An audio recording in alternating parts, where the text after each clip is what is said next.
The story begins on a dark night when a young girl named Iris launches an attack on a giant castle. The outer walls of the castle crumble as fire spreads rapidly throughout the structure. Iris infiltrates the castle and steals a suitcase, but while trying to make her escape, she's cornered by guards who block her path to a giant door.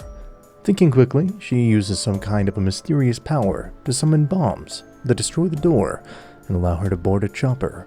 Unfortunately, another girl uses her power to create strong winds that cause the suitcase to open, and all the cards are scattered into the air. 1 month later, in Shield's Sprada country, we meet a boy named Finn, who's a highly skilled pickpocketer and is planning another heist. He successfully pulls it off by using a random dog, but when he gets to sell the items, the shop owner refuses. Why? Well, because they're stolen goods. However, the shop owner expresses interest in a damaged card that Finn has in his pocket, but Finn refuses to sell it. Finn is an orphan, and he's trying to save the orphanage from being demolished. Since Finn doesn't make any money from his heist, he goes to a casino to try his luck. He quickly makes a good amount of money thanks to his damaged card, which he considers a lucky charm. However, his luck changes when a man named Luckman shows up and asks to play against him. Luckman wins every turn until Finn loses all of his money. Finn notices a strange card that Luckman possesses and tries to steal it while he's at the slot machines, but Luckman ends up winning the jackpot twice, making the authorities suspicious of them. They're taken to a room to undergo body checks. Suddenly, another man named Bobby shows up and uses his card's power called the Marble Rumble to turn a guard's arm into marbles. He threatens Luckman to give up his card that provides him with extreme luck or he will kill his family. Luckman finally gives up and hands him his card. Suddenly, another man shows up and uses his card to fight against Bobby. As the fight intensifies, Luckman, is unalived accidentally by the gun of a dead security guard. Finn manages to escape from the chaos, taking Luckman's card from Bobby as he flees. Bobby realizes this and chases Finn, who steals a car outside the casino and speeds away. Despite being chased by Bobby and the other man, Finn manages to evade them. On the bridge, the cars collide, and Finn comes out alive, while the other man is shot by Bobby. Finn puts all his blind trust in his damaged card, summons a gun, and shoots Bobby's right arm. The man who was shot by Bobby walks up to Finn and points his gun at him. Finn does the same, and they both point their guns at each other.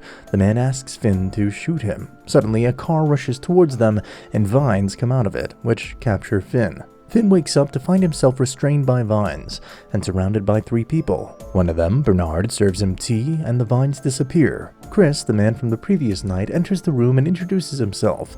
Bernard then explains to Finn about the 52 cards that give their users unique abilities and how they're called players. The cards choose their users and each person can only use 1 card. The group then works for a special organization that takes orders from the king of 4 lands, and they're on a mission to collect all the lost cards and prevent their misuse. Bernard asks Finn to join them and help in their mission, as he was recommended by their master, Theodore. On the front, card collecting organization have a cover job as luxurious car dealers at Pincoal Automobiles. Bernard introduces Finn to the other 2 players in the group named Wendy and Vijay, and explains that Bobby, a member of the Mafia, is also after the cards. Finn ultimately agrees to work with them for a fair pay and becomes Chris's apprentice. The scene then shifts to a heist, where a man called Rocky Rock, who is seemingly invulnerable to bullets, defeats police officers. Meanwhile, Chris takes Finn to a designer to get him fitted for a suit, and they later have lunch at a cafe, where Chris defends a waiter from a bully. Finn also visits Lindsay at the orphanage, and informs him about his new job at the dealership, which he wishes him luck with. The next morning, Chris takes Finn on a mission to stop a man named Rocky Rock from stealing an armored truck. During the pursuit, Finn is about to shoot its tires, but Rocky Rock jumps out of the car and throws Finn out. Finn tries to find a weak spot, but instead gets attacked. Chris arrives in time and pushes Rocky Rock into the water with his car. They discover that Rocky Rock is actually Robert T. Thousand, the waiter who Chris saved from a bully at the cafe. With their mission complete, they return to their base, and Chris praises Finn for his performance. Finn is thrilled to hear that he did well, especially since his card, which is 2 of spades, is considered the second weakest card in the deck. Somewhere we see 3 individuals performing a ritualistic act, bowing before a fire and chanting for it. Meanwhile, Finn steps out of a boutique wearing his new suit and notices 2 men kidnapping a boy.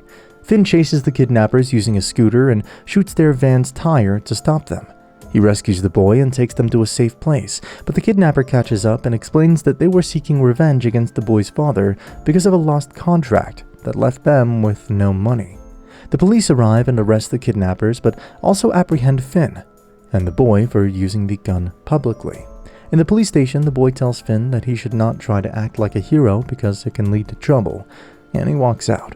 Finn follows him and asks him about his attitude. The boy replies that it's none of his business. Meanwhile, in the jail, the kidnappers are rescued by their sister, Nyx, who has the power to control fire and explosions through her card. In the subway, while Finn is traveling with the boy he saved, they encounter Nyx. She sets the train on fire, but the boy manages to convince her to settle the matter peacefully. They are then handcuffed and taken to Nyx's hideout. Finn manages to quietly unlock his handcuffs and uses his card's power to attack Nyx, but she easily dodges his attacks and retaliates with explosions. When Finn shoots at her with 3 bullets, she incinerates them before they can reach her. Just then, Chris arrives on the scene with a suitcase containing $1 million. He introduces Finn to Leo, the boy he had just saved earlier, and reveals that Leo is a member of the organization. Leo takes the money that Chris had brought and uses his unique card ability called the Never No Dollars to transform the money into a rocket launcher. Leo then fires the rocket launcher at Nyx, defeating her. They retrieve the card from her and return to their base. There, Finn learns that Leo's actually the son of their boss, Master Theodore, who is the head of Pinnacle Automobiles. The night after their encounter with Nyx, Wendy, another member of the organization, has a dream about her past, where her father gives her a choice between a normal life and a life of solitude as his successor. She wakes up late for work and rushes to the showroom where Finn is attending to a customer. Later that night, Finn's colleagues throw him a small celebration at the Crazy Eight's bar for becoming a team member. During the party, Chris warns Finn about 2 important rules. 1, to limit Wendy's alcohol intake, and 2, to ensure she keeps her sword sheathed. The next morning, remember her father's words of discipline. Wendy wakes up on time and arrives on time as well. In the midst of handling a customer, Vijay receives a call from Chris, who's being held hostage during a robbery. Vijay plans to go alone, but Wendy insists on accompanying him. They catch up with the robbers, and Vijay uses his powers to disable their getaway car. Wendy summons a katana and defeats the robbers, but discovers that the mastermind behind the robbery is John Doe, who's able to summon clones of himself exponentially. Wendy's overwhelmed, but she unsheaths her katana and unleashes her other personality, Love P, a ruthless killer who defeats all of John Doe's clones. Love P then turns on the High Card members, and Leo tries to contain her in a maximum security prison. However, she breaks free and attacks Leo, until Finn somehow manages to disarm her. In the end, Finn tells Wendy that she doesn't need to choose the path of solitude, as she has her friends to support her. On the other side, Sugar Piece, a junior detective, is investigating the Pinnacle organization on her own. However, her superior, Detective Young, orders her to stay away from the case and focus on John Doe, who has been arrested. Sugar Piece strikes a deal with John Doe to provide intel on the Mafia Klondike family in exchange for police protection. She continues to investigate Pinnacle on her own, and one night she runs into Finn, who points a gun at her. Believing him to be a threat, she arrests him for possessing a firearm and decides to take him to the police station. On the same night, at a charity event hosted by the Koldiak family, Bon Koldiak publicly unveils John Doe, accusing him of leaking information about the family to the police. He uses this opportunity to send a message to others not to cross the family. Meanwhile, on their way to the police station, junior detective Sugar Piece runs into Holly, a member of the Koldiak family, who uses her card's ability to throw a bus into their car. Holly warns Sugar not to interfere with their business and tells Finn that she'll kill Sugar if he points a gun at her again. After the charity event, Detective Young approaches Bon Koldiak, the leader of the Klondike family, to inquire about the ex-playing cards and their involvement in a robbery that took place 1 month prior. Detective Young suspects that the organization may have planned the crime in advance. During their conversation, it's revealed that Bon and Young share a complicated past. Bon warns Detective Young not to trust Theodore before leaving the event. A few days later, on a ship, we learn about the history of the land of Trapla. According to a person on the ship, the land was in constant war with evil forces. However, a powerful wizard and a young boy arrived one day and asked the knights from each island to join them in battle. 51 soldiers responded to the call and were each given a magical card, which helped them win the war. After the war, the young boy took the cards from the knights and became the true king of the land of Trepla. Coming back to the ship, we see an auction of one of our power cards is about to occur. The high card is present, and they're competing against the man named Norman Kingstad and his bodyguard, who's also a player. The high card hatches a plan to swap the real card with a fake one. Chris is able to get a hold of the real card, but he encounters Blist, Norman's bodyguard, who has the ability called Million Volt. During the struggle, Blist manages to send the card into the stage where Leo and Norman are bidding for it. Ultimately, Norman wins the auction, but the card is stolen by a woman from the Klondike family, who arrives in a chopper and makes her escape with the card. A few days have passed and we meet a new character named Chelsea, who's also a card holder. She meets Chris, who tries to flirt with her, but Finn intervenes to steal her card. Chelsea catches Finn and sprays him with pepper spray. Ouch. She then uses her ability called the Love Connection to join Finn and Chris's hands together. Chris and Finn chase Chelsea and try to get her to undo the effects of her power, but she keeps evading them nimbly. Chris is worried because he has an important date the next day and, oh boy, don't want to bring a child along to that. Later, they spend the night at Finn's place, where Finn has a nightmare about a knight in black armor attacking him. Chris asks Finn about the dream and, well, he explains it to him. The next day, Chris takes Finn with him to his date, which is actually an excuse for him to spend some time with his younger sister, Michelle. She thinks that Chris and Finn are in a romantic relationship and, well, she's okay with it. They go to a cafe where they meet Chelsea, who tags along with them to reveal Chris's true nature, but he prevents her from doing so. They all enjoy their time, and as they're going for the Ferris wheel, Michelle falls down and becomes unconscious. Chris asks Chelsea to release her power and takes Michelle to the hospital. The doctors tell him that her condition is critical, and she had escaped from the hospital to meet with her brother. Knowing Chris's caring nature, Chelsea tells him that she will give her card to him when she finds her soulmate. The next day, Chris discovers that Chelsea has become a full-time waitress at the Crazy Eight's bar. After a few days pass, Finn goes to the Sunfield orphanage to attend Lindsay's birthday celebration. During their conversation, Lindsay mentions that the orphanage will be closed by spring. Finn promises him that he'll save enough money by spring to prevent the orphanage from being shut down. However, Lindsay becomes suspicious of how Finn is making so much money and asks if he's involved in any illegal activities. Finn reassures him that everything is legitimate. While they're celebrating, Bobby, a member of the Klondike family, arrives seeking revenge against Finn. A fight ensues between the two, and Finn tells Lindsay to evacuate the children as Bobby sets the building on fire. One kid named Sam remains in the building. Finn immediately rushes to rescue him while also fighting Bobby. Eventually, they make their way to the roof, where Finn continues to fight while the other children help Sam to escape safely. Bobby reveals his trump card by using 2 cards to enhance his Marble Rumble ability. He makes fun of Finn's parents' death in the burning building. As he's about to land the final hit, he's attacked by a small rocket that explodes him. No casualties occur, but Finn remembers Bobby's words about the death of his parents and the dreams that he usually has. Maybe they're connected, or maybe a forgotten memory of his childhood. 2 weeks have passed since the Sunfield incident, and the country is in a state of shock after the death of the Crown Prince Dylan in a bombing carried out by the Klondike family. In response, Theodore orders Bernard to gather all the high card members and send them in pairs to collect all the known X-playing cards. Bernard then calls each of them and assigns their tasks. Meanwhile, he also instructs Chris and Finn, who has locked himself in his room and hasn't responded to any calls since the incident. Chris persuades Finn to go with him on the assignment, but Finn initially refuses. However, on the night of Chris's departure, Finn changes his mind and runs to catch up with Chris before he boards the train. Finn decides to accompany Chris on the assignment to Polo Stick. On the other hand, Jasper and Alexander, members of the Klondike family, learn about their mission. They devise a plan to steal the cards from Finn and Chris and present them to their boss. They believe this will earn them more respect and a higher position within the organization. As they reach the station, Jasper blocks their way, using his ability, Metallica Parade.